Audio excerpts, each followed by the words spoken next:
C'est donc animé par la volonté de proposer une véritable alternative de gauche que de simples citoyens, des associatifs, des militants syndicaux et politiques ont décidé de se rassembler pour s'engager sur cette liste Argenteuil tous ensemble. Soutenus dans cette démarche par la France Insoumise, la Gauche démocratique et sociale, Génération S, le Parti communiste français et le nouveau parti anticapitaliste, et fort des 400 signatures que notre appel pour une ville citoyenne, solidaire et écologique a recueillies, nous pouvons désormais présenter donc cette liste de 55 candidats menée par Omar Slaouti et Françoise Pacha-Stigler. Nous pouvons également donc désormais soumettre notre projet municipal au suffrage des citoyennes et des citoyens d'Argenteuil. Mais tout cela n'aurait pas été possible justement sans des citoyens, sans des militants, sans des associatifs qui depuis plus de 6 mois élaborent nos propositions, collent nos affiches, tractent dans tous les lieux publics de la ville et partagent nos idées sur les réseaux sociaux. Pour les remercier, je vous prie de les applaudir chaleureusement avec moi.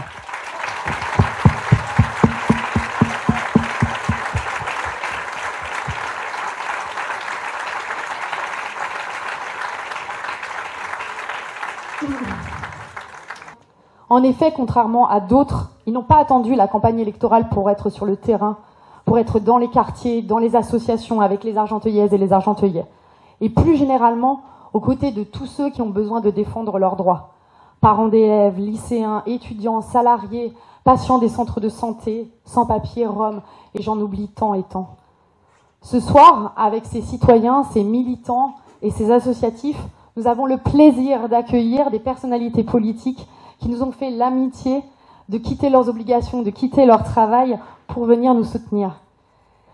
Je voudrais également donc les remercier avec vous. Merci donc à Clémentine Autain qui sera avec nous par vidéo, à Olivier Besancenot, à Éric Coquerel, à Gérard Filoche, à Claire Monod et Christian Piquet.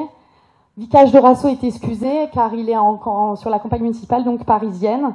Et puis au cours de cette soirée, nous aurons aussi le plaisir d'entendre Patrick Nassinovic de la CGT Hôpital d'Argenteuil.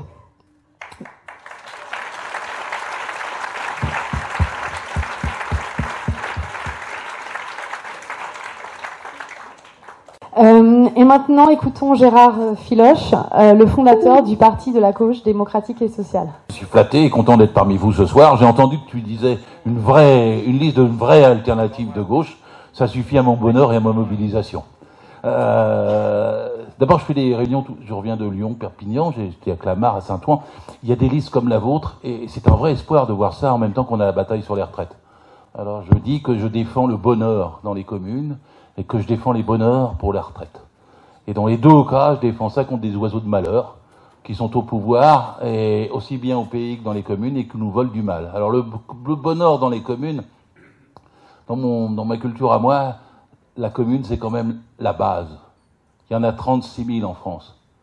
Small is beautiful. La démocratie, c'est sur le terrain et dans des petites unités. C'est là que les choses se jouent, où les gens se connaissent et où ils savent ce qu'ils veulent. Et les équipes au niveau municipal doivent être en phase avec ça. S'il n'y a pas une démocratie maximale au niveau de la commune, où y en aura-t-il? S'il n'y a pas une participation citoyenne, militante maximale au niveau de la commune, où y en aura-t-il? Et c'est là que l'échange d'informations, la culture, la formation, l'ensemble de la mobilisation pour tous les projets qui sont à la portée des citoyens doivent s'élaborer d'abord, se décider ensuite et s'appliquer en commun enfin. Et les listes qui se proposent de faire ça ont plus de chances que les autres. Parce que les autres, elles vous dictent tout d'en haut, elles ne voient que des intérêts particuliers, elles ne voient que des budgets qui les intéressent, et elles ne voient pas les besoins de l'ensemble des citoyens de la commune. Et donc la démocratie est une chose vitale. La démocratie, elle s'use que si on s'en sert pas. La démocratie, il faut prendre du temps. Et le temps utilisé pour la démocratie, c'est pas du temps perdu, c'est du temps utile.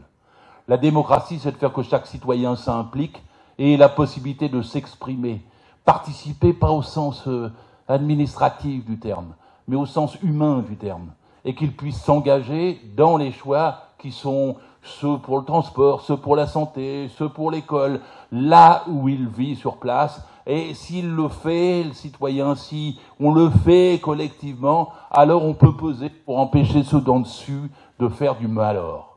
Et c'est le cas, je crois, contre ceux que vous avez comme sortants, sous une forme ou sous une autre. J'ai connu. Et s'il te plaît, remplace-les. Remplace-les. Et ensuite, je voulais parler du bonheur à la retraite. Parce que finalement, quand on se bat pour gagner nos communes en ce moment, on se bat contre les oiseaux de malheur qui nous cassent nos retraites, sous une forme ou sous une autre, parce qu'ils se cachent en ce moment. Ils prennent des étiquettes, c'est pas les REM, hein. On ne sait plus où ils sont d'une ville à l'autre. Ils ont un visage, une apparence différente parce qu'ils sont en déroute, et c'est bien qu'ils soient en déroute. Excusez-moi, c'est la deuxième chose après. Dézinguez-les. Faites ce qu'il faut pour qu'ils soient le plus bas possible partout. Alors évidemment, il ne faut pas remplacer ça par des motions de droite qui demandent, parce que l'autre jour j'avais mis à côté, je sais plus qui, un gars de LR, et le gars il défendait la retraite, le départ en retraite à 65 ans.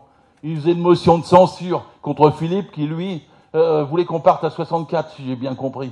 Il censurait parce que c'était pas assez, il voulait 65. Moi, je défends les 60, à taux plein, pour tout le monde.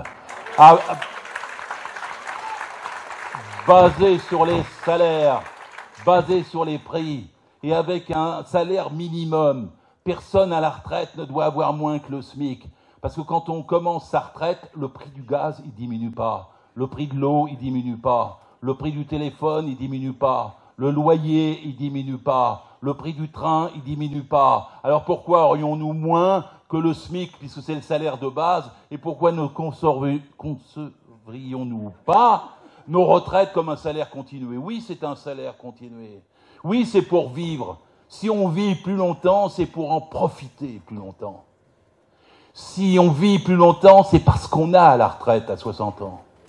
Et les plus belles années de la retraite, c'est entre 60 et 65 ans. J'en ai 75, alors je sais. Les plus dures années au travail, c'est entre 60 et 65 ans.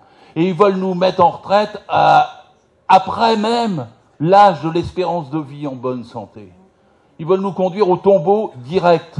Ils veulent pas qu'on puisse profiter de nos 35, 37 ou 40 années de labeur. Et ben c'est pour ça que nous on se bat, c'est pour en profiter. Et c'est pas pour des chiffres qu'on parle de retraite, c'est pour du bonheur pour vivre. Parce que les retraités, ils font 1000 choses. Ils peuvent faire des randonnées, de la culture, du bénévolat, de l'action militante, où ils peuvent regarder les feux de l'amour, ou aller dans une île grecque s'ils le veulent.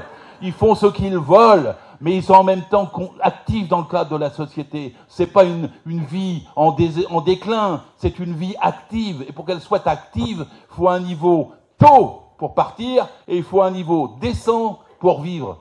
Et ce que nous devons faire contre leur projet de financement, ils ont trouvé un trou de combien? 113 milliards. Pouf!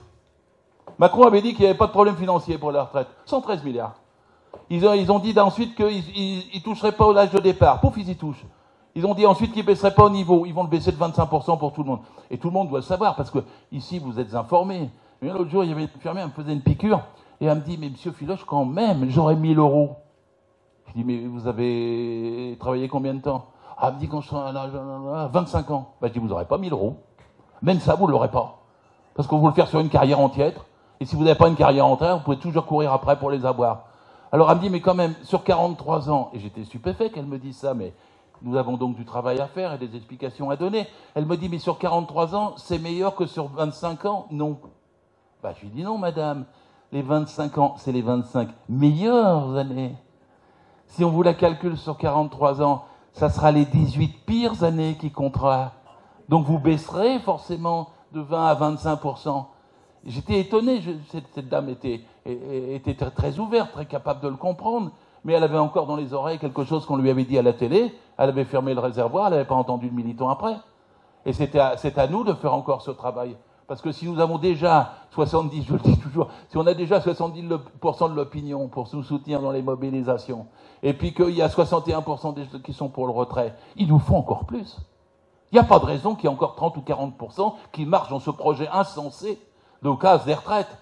Les fourberies de la retraite à points ne sont pas toutes connues. Et on a encore ce travail à faire. En même temps qu'on milite pour les communes, militons pour défendre nos retraites. Parce que les gens qui ont vu le pouvoir à l'œuvre contre les retraites, ils viendront voter pour nous dans les communes. Et le lien est à faire en permanence, le bonheur dans les communes et le bonheur dans les retraites. Et pour dire encore un mot sur la retraite, le financement n'est pas si difficile que ça. La France n'a jamais été aussi riche. Et les richesses aussi mal partagées. Et il suffit d'ajuster les cotisations. Bon, disons, alors, prenons 2060 pour pas être aujourd'hui. Si vous avez un problème en 2060 pour les retraites, je vous invite à une réunion tous pour en causer. On se voit en 2059 et on augmente la cotisation de 0,1, 0,2 points pour financer toutes les retraites. Il suffit d'ajuster la cotisation pour garantir la prestation. Tandis que eux, ils veulent baisser la prestation pour ne pas avoir à hausser la cotisation. Exactement l'inverse tient en une phrase. Vous augmentez, vous ajustez la cotisation pour garantir la prestation. Et si en 2060, il y a alors une grippe espagnole, pas un nom de bière, et que vous avez là 20 millions de morts, une pandémie affreuse, ben en 2061, vous baissez le taux de la cotisation. Comprenez ? Parce que ceux qui vous disent qu'il faut calculer pour 2060, aujourd'hui, c'est des menteurs, ils ne savent rien de ce qui se passera à ce moment-là, de qui nous serons, dans quelle situation et tout ça. Tandis que si on prend le principe qu'on peut payer les retraites dans un pays qui est riche, quand on le veut, à 60 ans, et que ça donnera du boulot pour les jeunes, quand on décide ça, une prestation, on peut l'assumer et on peut la payer. Ai-je bien défendu le bonheur aux retraites, comme je l'ai défendu dans les communes ?